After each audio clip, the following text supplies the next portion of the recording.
तो पाकिस्तान में एक मस्जिद के बाहर जिस तरह से कल धमाका हुआ, वो बताया जा रहा है कि शियाओं के ऊपर होने वाले हमले में सबसे बड़ा अब तक का हमला है। नमस्कार, मैं हूं नीलू।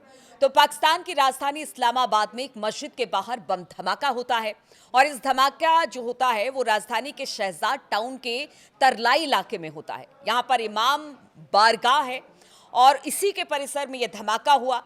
बताया जा रहा है कि आत्मघाती हमले में अब तक जो लेटेस्ट अपडेट है उसमें 70 के आसपास लोगों के मारे जाने और कम से कम 169 लोगों के घायल होने की खबर है। इस हमले के बाद से शहर में आपातकाल लगा दिया गया है। ये इमामबाड़ा और यहां स्थित जामिया मस्जिद को पाकिस्तान में शिया मुसलमानों का प्रमुख केंद्र माना जाता है। वहां धमाका होने का मतलब है कि पाकिस्तान में एक बार फिर शिया मुसलमानों को निशाना बनाया गया है।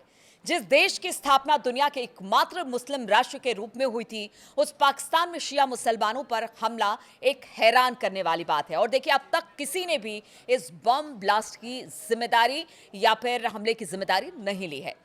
पाकिस्तान की बात की जाए तो पाकिस्तान की आबादी करीब करीब 24 करोड़ है। माना जाता है कि शिया मुसलमानों की आबादी इसमें से 4 करोड़ है। फिर आखिर ऐसा क्यों हो रहा है? पाकिस्तान में शियाओं को निशाना आखिर क्यों बनाया जा रहा है? सुन्नी विवाद, शिया सुन्नी विवाद अगर पाकिस्तान की बात की जाए तो पुराना है। शियाओं पर जानलेवा हमला उस पाकिस्तान में हो रहा है जिसके संस्थापक मोहम्मद अली जिन्ना खुद ही शिया मुसलमान थे। माना जाता है कि पाकिस्तान में शियाओं के खिलाफ हिंसा की शुरुआत 1980 के दशक में तब हुई थी जब यहां पर जियाउल हक की तानाशाही चल रही थी। उन्होंने इस्लामीकरण की नीतियां लागू करना शुरू किया। इस्लामीकरण की ये नीतियां सुन्नी इस्लाम की व्याख्या पर आधारित थी, यानी उसको तरजीह दी गई यहाँ के समाज में। और इसके साथ ही उन्होंने सिपाही सहाबा पाकिस्तान जैसे उग्र विचारधारा वाले संगठन को यहाँ पर बढ़ावा देना शुरू किया, जो शियाओं को काफिर बताकर उन्हें मुसलमान मानने से इनकार करता था। हक की नीतियों ने लश्करे झंगवी जैसे आतंकी संगठनों को भी ताकतवर बनाया। वो बाजारों, मस्जिदों, स्कूल, कॉलेजेस में जाते, वहां पर शियाओं को निशाना बनाते। सऊदी अरब और ईरान के बीच चले प्रॉक्सी वॉर का असर भी यहां पर देखने को मिला। पाकिस्तान के समाज पर इसका बड़ा ज्यादा असर पड़ा, क्योंकि सऊदी अरब पाकिस्तान के सुन्नी मदरसों और संगठनों को आर्थिक तौर पर मदद देता था। इससे वहां पर शिया विरोधी सोच को बढ़ावा मिला। वहीं ईरान में शिया संगठनों को मजबूत बनाया गया। इससे पाकिस्तान के समाज में विभाजन और ज्यादा बढ़ गया। साउथ एशिया टेररिज्म पोर्टल के अनुसार पाकिस्तान में साल 2000 से लेकर 2025 तक शियाओं पर हमले की संख्या लगातार बढ़ी है। और कुल संख्या अगर बात की जाए इस पोर्टल के अनुसार तो 378 घटनाएं अब तक हो चुकी है। इन घटनाओं में 1813 लोगों की जान चली गई और 2422 लोग जख्मी हैं। इन घटनाओं में 62 शियाओं को अगवा भी कर लिया गया। और इस वेबसाइट के मुताबिक शियाओं पर हमले की सबसे अधिक 83 घटनाएं 2012 में दर्ज की गई। उस साल इन हमलों में 263 लोगों की मौत हुई थी और करीब करीब 175 लोग घायल हुए थे।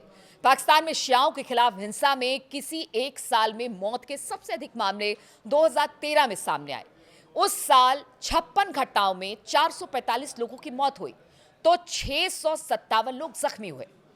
पाकिस्तान में शिया मुसलमानों के खिलाफ हिंसा की जद में इस्लाम ही है। पाकिस्तान की बहुसंख्यक आबादी सुन्नी मुसलमानों की है, इसलिए पाकिस्तान में सुन्नी व्याख्या वाला इस्लाम ही स्वीकार किया जाता है। हालात यह है कि सरकारों ने इसको लेकर कानून बना दिया है। साल 2020 के जुलाई में पंजाब की असेंबली ने तहफूज़ बुनियाद इस्लाम नाम से एक बिल भी पास किया। इसमें कहा गया था कि पाकिस्तान में सुन्नी व्याख्या वाला इस्लाम ही स्वीकार किया जाएगा। पाकिस्तान के शिया मुसलमानों ने इसका विरोध किया। इस बिल के पारित होने के बाद ही इस निंदा की आरोप शिया मुसलमानों पर लगाकर उन्हें जेल में डाला जाने लगा। आरोप लगाने वालों ने 3 साल तक बच्चों पर भी इस निंदा के आरोप लगाए, 3 साल के बच्चों पर भी। आप समझिए किस तरह से यहां पर काम हो रहा था शियाओं के खिलाफ। पाकिस्तान की राजधानी इस्लामाबाद में एक मस्जिद के बाहर जो धमाका हुआ वो कहा जा रहा है इसी नफरत का नतीजा है। और लगातार शियाओं पर हमले पाकिस्तान में बढ़ते चले जा रहे हैं। अब देखना होगा कि ये जो शिया और सुन्नी का विवाद है वो कब तक पाकिस्तान में इसी तरह से चलता रहेगा, कब तक सुन्नी का अत्याचार शियाओं पर होता रहेगा और वहां पर शियाओं को टारगेट किया जाता रहेगा।